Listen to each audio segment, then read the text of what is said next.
They moved on. At least, that's what it looked like.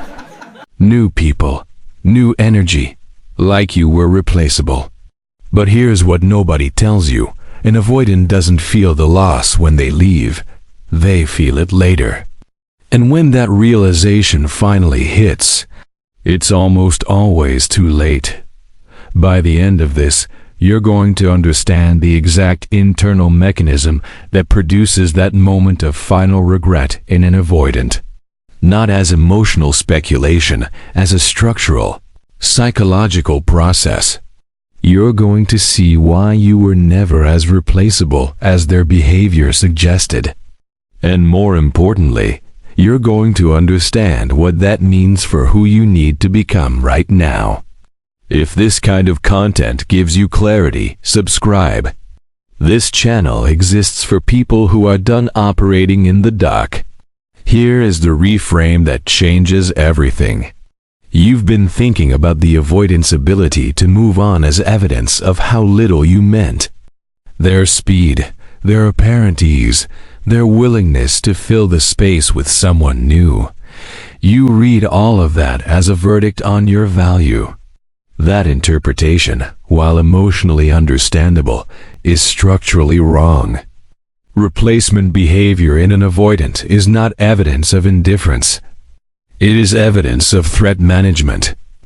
When something genuinely matters to an avoidant, when a connection reaches a depth that begins to compromise their carefully maintained self-sufficiency, the psychological response is not to sit with that feeling. The response is to neutralize it, quickly, efficiently, with whoever or whatever is available to restore the feeling of control. So the faster they moved on, the more deliberately they filled the space, the more accurately that behavior maps to how much you actually destabilized them. Not because you were too much, because you were the right kind of presence. The kind their defense system recognized as genuinely dangerous to the identity they've spent years protecting. Here is the deeper mechanism. An avoidant doesn't experience loss the way you do, immediately, acutely, visibly.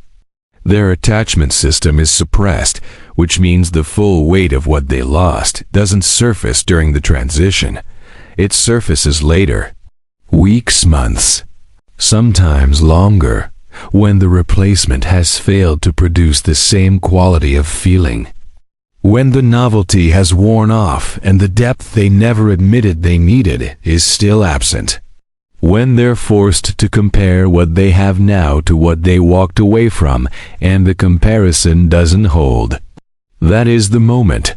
That is when the regret becomes undeniable.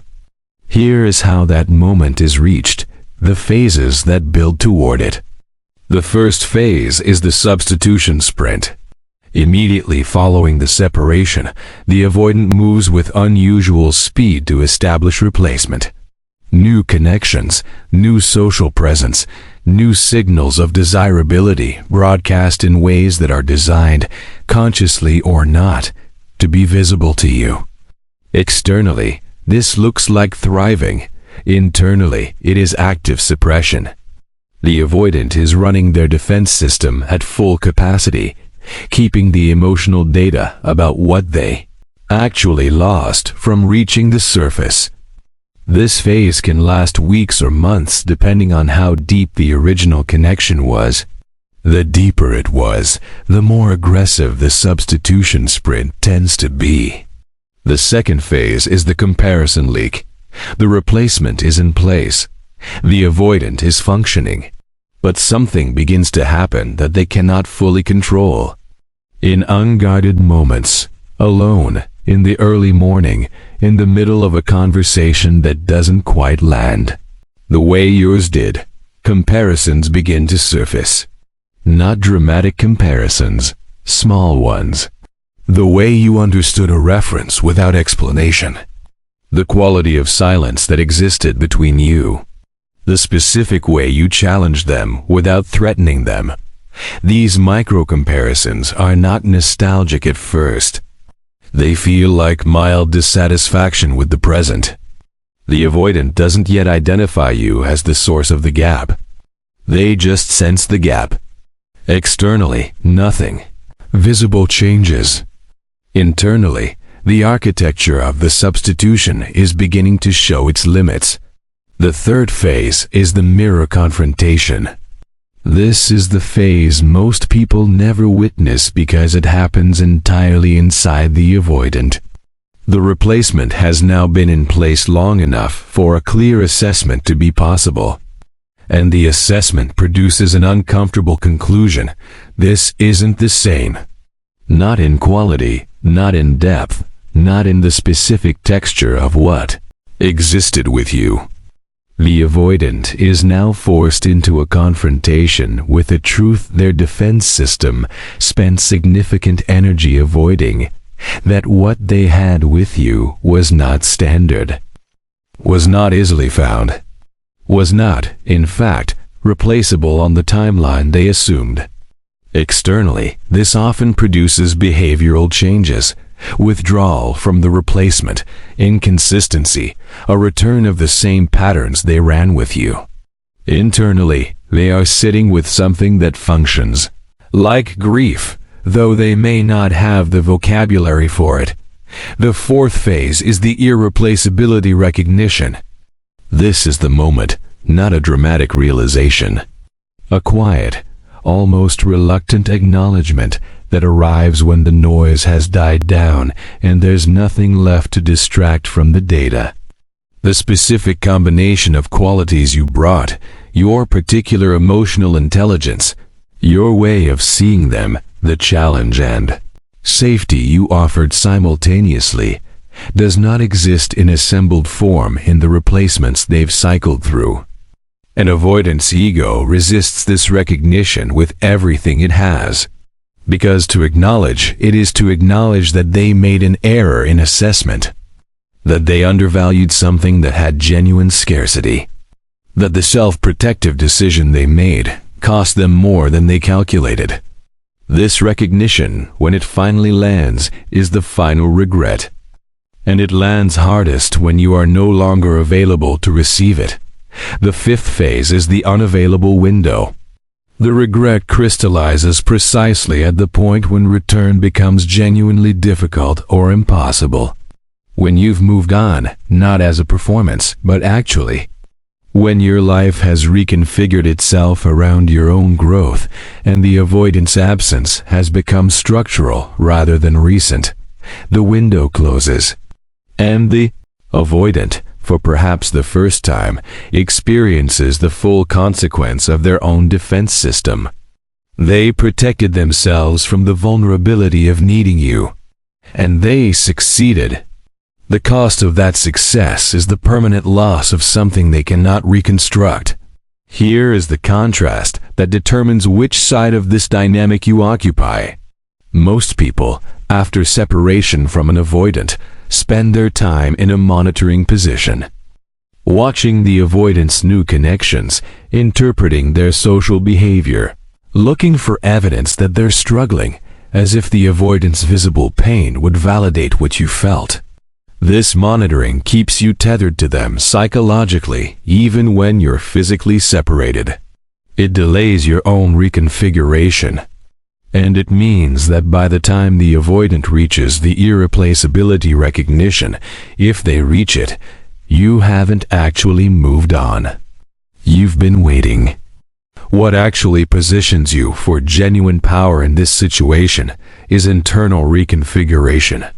Not performing a new life, actually building one. Investing in the things you deferred, the growth you postponed, the version of yourself that exists independent of whether this relationship resolves. When you do this work, actually do it, not as a strategy, but as a commitment to your own life. Two things happen simultaneously. You become genuinely less available, which accelerates the avoidance recognition of loss. And you become genuinely less invested in whether they experience that recognition, which is the only state of mind that makes you truly formidable.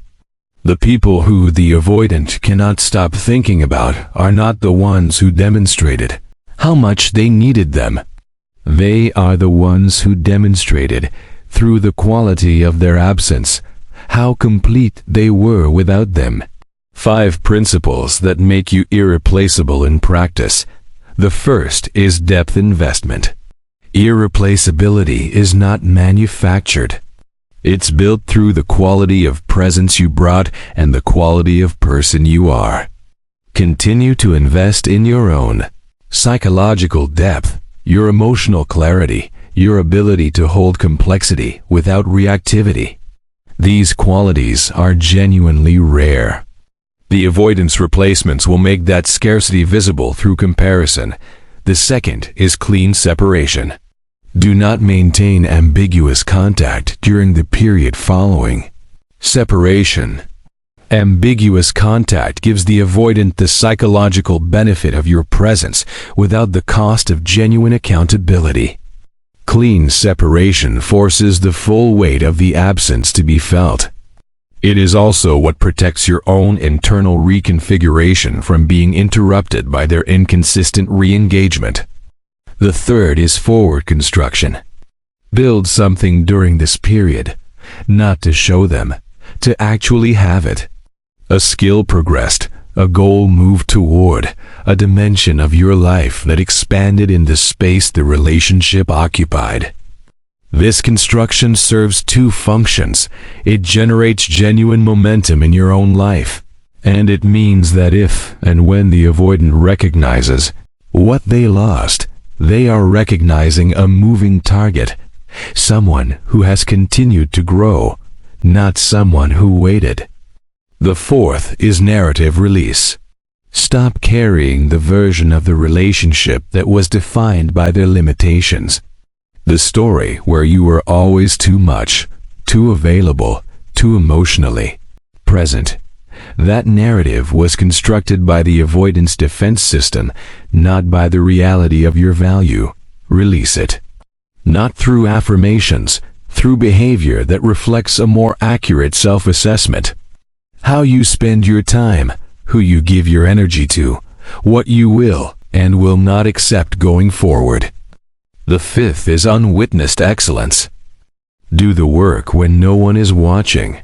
Become better in ways that aren't broadcast. The most psychologically powerful version of yourself is not performing for their eventual awareness.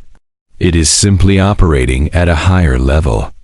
That version, if the avoidant ever encounters it, will be more confronting to them than anything you could have said or done during the relationship. Here is the identity shift that makes all of this real. You don't monitor. You build. You don't wait for their regret to confirm your value. You already know your value, which is exactly why you stop negotiating for it. You don't need the final recognition to arrive to know that what you brought to that dynamic was rare. You experienced it from the inside. You know what you offered. The avoidant's eventual acknowledgement of it changes nothing about the reality of it. You don't measure your growth by whether they noticed. You measure it by who you've become. You don't make yourself available for a return that arrives on their timeline at their convenience, when their substitution sprint has exhausted itself. You define the terms of what gets access to your presence, and those terms are non-negotiable.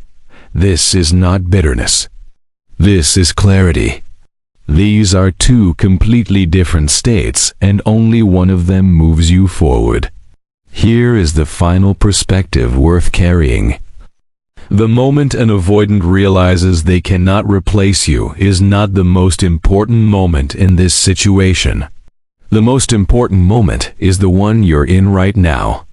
Because what you do in this period, how you treat your own growth, your own standards, your own life, determines not just whether the avoidant reaches that final regret, but whether you even care when they do.